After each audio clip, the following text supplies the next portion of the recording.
ہمیں معاون فاؤنڈیشن والوں کی طرف سے بک ملی ہے، کتابیں اور کاپیاں. ہم معاون فاؤنڈیشن کے بہت شکر گزار ہیں. ہمیں معاون فاؤنڈیشن والوں کی طرف سے کاپیاں اور لیپ ٹاپس اور تمام ٹیچر ملے ہیں.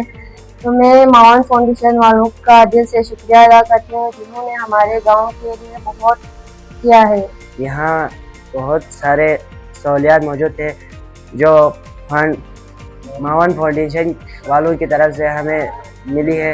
معاون فاؤنڈیشن والوں کا میں شکر گزار ہوں جنہوں نے اتنے اچھے اسکول میں ہمیں تعلیم حاصل کرنے کا موقع دیا. یہاں ہر سہولیات موجود ہے. یہاں لیپ ٹاپ، ٹیچرز، بک، کاپی، ہمیں سب کچھ ملتا ہے. میں اس لیے معاون فاؤنڈیشن کا شکریہ ادا کرنا چاہتا ہوں. شکریہ. یہ ہمارے لیے دلی خوشی کی بات ہے کہ یہ اس طرح کی این جی اوز، آرگنائزیشنز ہمارے لیے کام کر رہی ہیں. معاون فاؤنڈیشنز کے کچھ ٹیچرز ہمارے اسکول میں پڑھاتے ہیں، بہت اچھے طریقے میں بچوں کو گائیڈ کرتے ہیں. سالانہ کے طور پر یہ لوگ بکس، کتابیں، کاپیاں، بچوں کے لیے مختلف قسم کے گیجٹس، ہر چیز مہیا کرتے ہیں.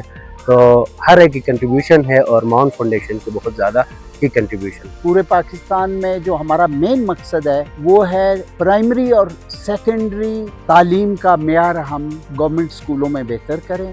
بچوں کو مورلز اور ایتھکس، تعلیم و تربیت اور کچھ ہنر سکھائیں. یہ ہے ہمارا مقصد. اس وقت ہمارے پاس 340 سے زیادہ اسکول ہیں. گلگت بلتستان میں ہمارے 76 اسکولس ہیں. ہمارا بیسک ماڈل جو ہے نا وہ گورنمنٹ کے ساتھ مل کے کام کرنا ہے کہ گورنمنٹ کے اسکول کو مل کے ٹھیک کیا جائے. جیسے یہ اسکول ہے، یہاں پہ اب آپ دیکھیں گے ٹیچر ہمارے بھی ہیں اور گورنمنٹ کے بھی ہیں. گورنمنٹ کے ساتھ مل کے ہم کام کرتے ہیں اور تعلیم کا معیار بہتر کرنے کی کوشش کر رہے ہیں. عام طور پہ یہ ہو رہا ہے ہمارے ملک میں کہ ہم بچوں کو انگریزی میں پڑھا رہے ہیں. کل ہے کیونکہ بچوں کو بھی انگریزی نہیں آتی، ٹیچر کو بھی نہیں آتی.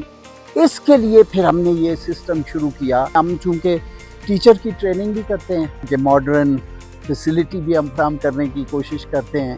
اور کوشش یہ ہے کہ بچوں کو سمجھانے میں کوشش ہماری یہ ہے کہ ہم گلگت بلتستان کے اسکولوں میں جہاں ہم کام کر رہے ہیں وہاں کم از کم بچوں کا لرننگ آؤٹ کمز جس کو کہتے ہیں نا وہ اچھے ہوں. کیونکہ اسکول ہونا بہت ضروری ہے لیکن اس سے زیادہ ضروری ہے کہ بچے سمجھ کے پڑھیں.